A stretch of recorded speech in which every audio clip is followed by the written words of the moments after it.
this video, we're going to cover the Spanish persons.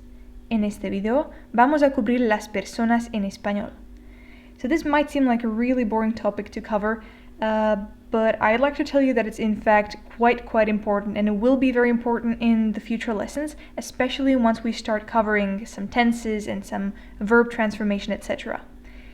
And the main reason for that is that this Spanish sentence forming and Spanish verbs work a lot differently than English verbs. Because in English you have a verb and it keeps its form pretty much with all persons. So let's say the verb write. I can say I write, you write, they write, we write, and the write never changes. The only time when it changes is in the third person where you add an S. He writes or she writes or it writes. And that's the only change that you ever see with a verb.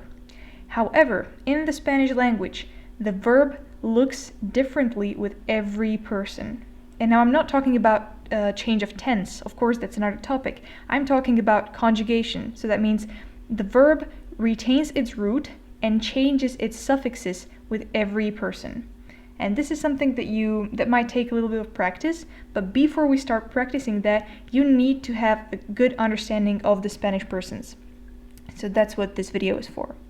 Okay, let's go ahead and take a look at them. So the first three represent the singular persons, and the other three lines represent the plural.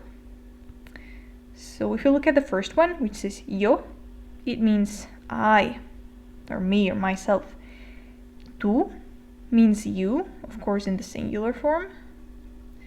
And now the first change that we see in comparison with the English persons is the third person singular. So in English you have he, she, it, and in Spanish we have he, she, and no it. Instead of it, we have this thing called usted. And usted is used to refer to someone in a formal way. So it is actually a form of you, but if you want to address someone who is in the you position, if you want to address them formally, for example, you would use that with someone who you call Mr. or Mrs. or Sir or Madame. So someone, let's say, who is older than you or who has more authority or to whom you want to show respect. So if you talk to those people, you talk to them in the third person.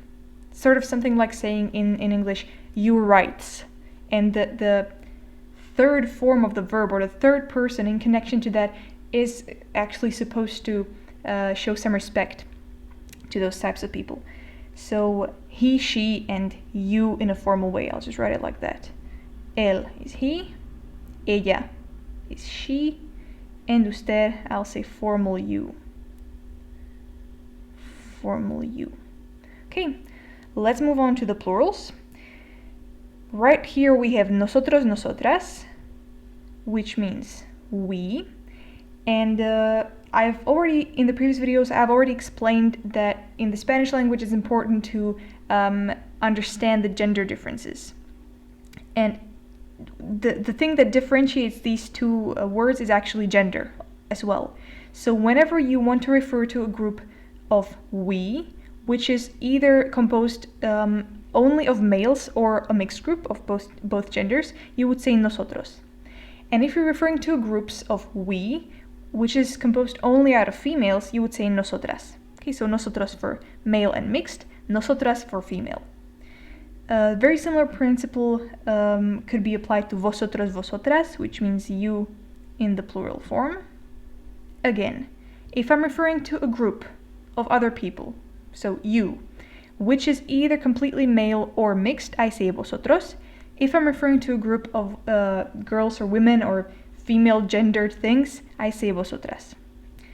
And then the last line, which is ellos, ellas, ustedes, is basically just the plural of the line that we've explained here. So ellos, ellas means they, and ustedes is again a form of they or a form of you in the plural form if you want to refer to someone formally.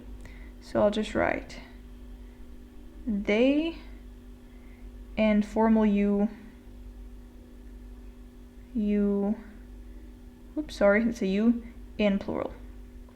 Again, the difference between ellos, ellas is that if you're referring to groups of solely males or a mixed group of both genders, you say ellos. If you're referring to a group of only female things or people, you say ellas.